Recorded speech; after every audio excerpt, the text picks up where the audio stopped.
Hola, ya vamos viendo algunos, concretando un poco más los modelos para poder calcular los términos de los flujos de calor en balance de energía superficial. Flujos de calor en balance de energía superficial, de lo que sea que estemos hablando. Tenemos por una parte que es la radiación de onda corta, ¿ya? Incidente, y tenemos alfa por la radiación de onda corta que emite, donde esencialmente estos términos acá son datos, ya sea porque se midió en una estación meteorológica, o porque ocupé un modelo de la Tierra girando con la radiación y un modelo de nubosidad para ver cuánta luz del sol que retenía en las nubes. Pero es un dato, es un forzante, ¿ya? Un forzante. ¿Ya? Que no depende de nada de lo que está ocurriendo sobre la superficie. Después tenemos la radiación de onda larga, incidente, que esto acá quedamos que son proporcionales, un flujo radiativo son proporcionales a sigma t cuarto de la temperatura del aire en términos de grados Kelvin, donde aparece la emisividad. Después, por otro lado, aparece la radiación de onda larga emitida, que va a depender de la emisividad de la superficie por, nuevamente, sigma t cuarto, pero ahora aquí recién comienza a aparecer la temperatura, ¿ya?, de la superficie que nosotros estamos trabajando. Después, por otro lado, vamos a tener que el calor latente, el calor sensible, que es esencialmente difusión de temperatura por presencia de una diferencia de temperatura. Vamos a tener que el calor sensible, esto acá en la ecuación 100.29 del apunte, lo vamos a escribir como menos, siempre va a ser menos 100 dividido por P elevado a 0,285, ¿ya?, por ρ C sub P de la superficie que nosotros estamos trabajando, del aire, perdón, del aire, por capa U asterisco, capa cuadrado, U0, por la temperatura del aire, menos la temperatura de la superficie, dividido por logaritmo natural de z sobre z0,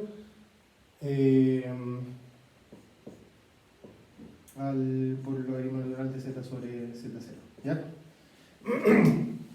Sobre la z0t,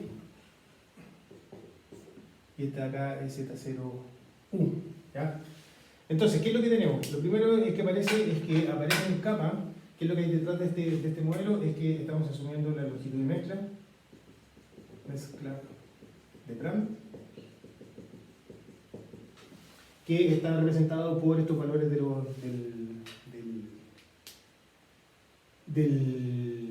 por estos logaritmos, los perfiles logarítmicos.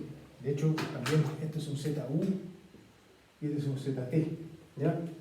Depende de la diferencia de temperatura entre el aire y T0, aparece la capacidad calórica, y aquí aparecen unos términos para corregir en términos de la presión, ¿ya? ¿Qué es lo que es ZU en este caso acá? ZU y ZT son alturas instrumentales, donde se mide la velocidad del viento, U0, y la temperatura del aire, T sub A. ¿Ya? En general, el tema del U0 se ocupa a un valor de referencia de 10 metros sobre la altura, sobre la superficie del terreno. La temperatura del aire se ocupa a un nivel de referencia de 2 metros.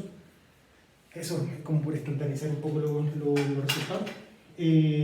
Pero claramente tengo que entregar eso como variable importante para poder calcular cuánto vale estos términos de acá, ZU y Z, de los logaritmos ZU sobre ZU0, ¿ya? Por el otro lado, tenemos que Z0U y Z0T son las rugosidades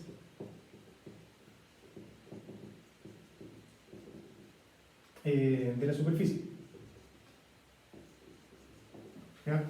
Que no necesariamente son iguales, de hecho hay un factor general, hay mucho trabajo para poder caracterizar cuál es la rugosidad desde el punto de vista de la velocidad, que es la que determina.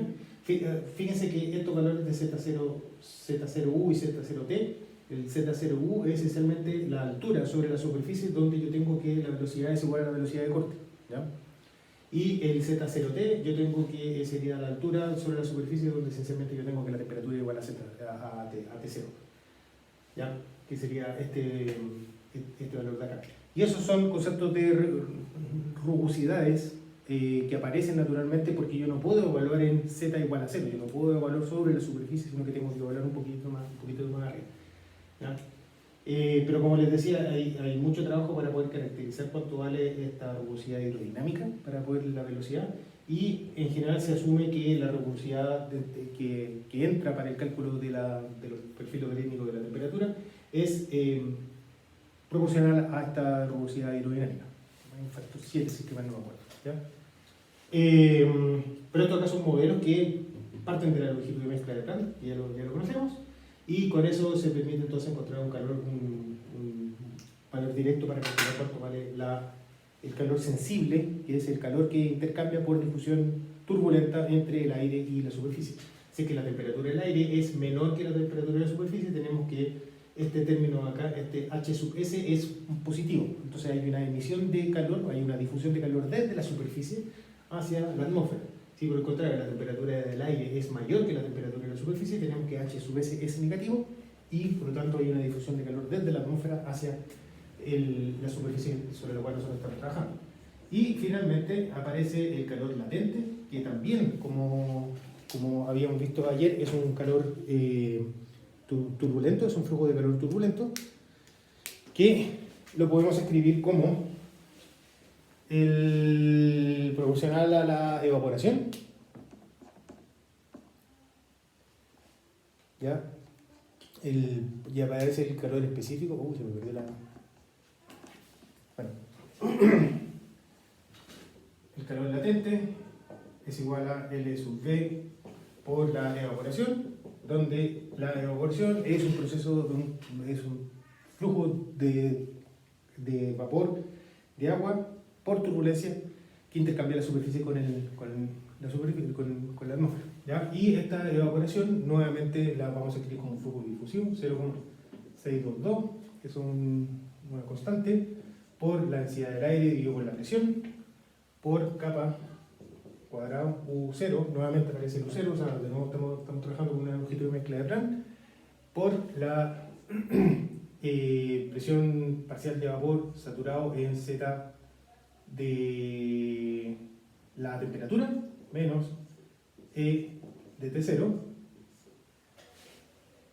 dividido por logaritmo natural de ZT dividido por ZT0 por logaritmo natural de ZU dividido por ZU0. De nuevo la misma idea, donde ahora lo que importa es la diferencia entre la diferencia de presiones parciales, que está relacionado directamente con la concentración de vapor de agua en la atmósfera. Cuando estamos hablando de gases, la suma de las presiones parciales es la presión total, y la presión parcial es un sinónimo directo de concentración en términos de miligramos por litro, ¿ya? O moles por litro, lo que sea, ¿ya? Pero se escribe en términos de presiones, como no en términos de miligramos por litro, sino que en términos de presiones. Y el calor específico del calor latente de vaporización es la constante que aparece, que me permite calcular cuánto calor es lo que yo necesito liberar desde la superficie, este calor latente de vaporización, cuánto calor yo necesito liberar se libera desde la superficie en la medida que se va produciendo el cambio de fase, ¿ya? El cambio de fase ocurre principalmente porque yo tengo moléculas de agua, de vapor de agua en la superficie.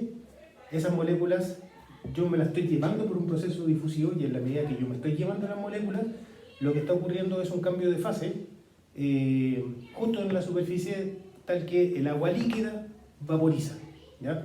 Y ese cambio de fase lo que se traduce es una reducción de la temperatura de la superficie producto de esta evaporación. Y la energía asociada en el cambio de fase está asociada en el calor latente, y la evaporación me dice a qué tasa yo me va a estar llegando el vapor de agua desde la superficie, que es igual a la tasa a la cual yo voy a estar produciendo el cambio de fase, ¿ya? Entonces, si juntamos toda esta información, bueno, de HG, HG, esto acá depende del caso, ¿ya? Pero en general nosotros podemos decir de que H sub G va a ser igual a ρ C sub P de la superficie por la difusión calórica, el coeficiente de difusión de calor de la superficie por dt S a dz. O sea, es un flujo difusivo, ¿ya? Que en este caso de acá estoy definiendo el eje Z, pongámoslo, estoy definiendo que H sub G, si lo defino de esa forma, donde en este caso acá kappa es el coeficiente de difusión térmica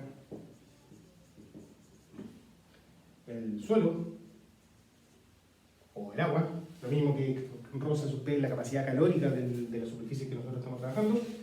Entonces, esto acá es un proceso de difusión molecular, principalmente, donde está definido Hg, definido mayor que 0, si va hacia abajo, ¿ya? Convención, ¿ya? Entonces, si juntamos toda esta información, vamos a ver de que todos los flujos de calor que entran van a ser el calor, la radiación de onda corta incidente, la radiación de onda corta que rebota, me va a quedar con término 1 menos alfa, ¿ya? Todo esto acá entra, es un calor que entra, más un HLW que entra, menos un HLW que sale, y estos calores latentes y sensibles están definidos positivos en que son hacia afuera, ¿ya? Por lo tanto, más HL más HS, y este calor hacia el medio lo tengo definido positivo si es que va hacia abajo, o sea, para efectos prácticos también sale desde la superficie, más HG es igual a 0.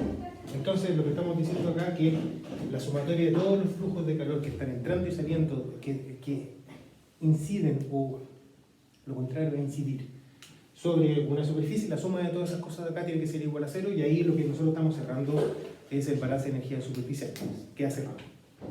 ¿Cómo se cierra? Y ahí viene la pregunta.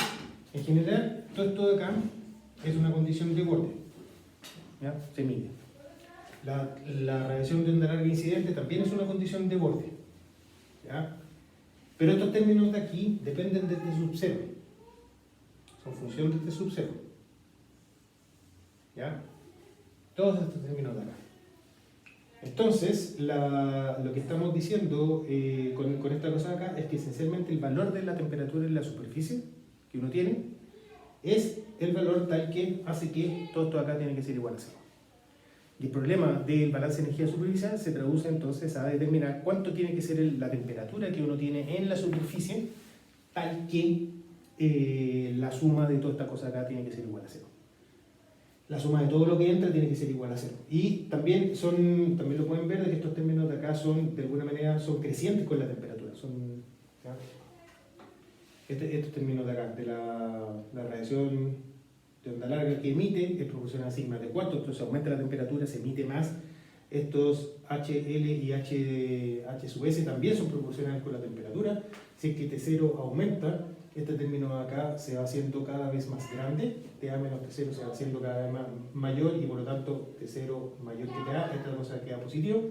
Así que el flujo de calor sensible va aumentando, lo mismo que el flujo de calor latente va aumentando, y con el flujo hacia abajo, hacia el suelo o hacia el agua que uno tenga hacia abajo, ese también es proporcional con la temperatura. Entonces tenemos que todos estos términos de acá son crecientes con T0. con cero.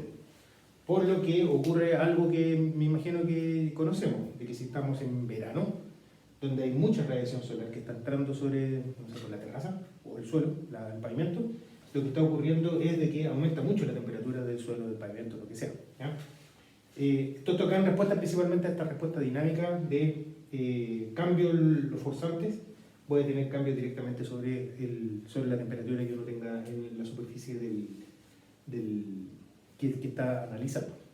Tipos de superficie y en particular qué es lo que va a estar pasando con este término H sub G, lo vamos a estar viendo para ver cómo esta idea de una superficie queda aplicada, por ejemplo, si es que tuviéramos un lago.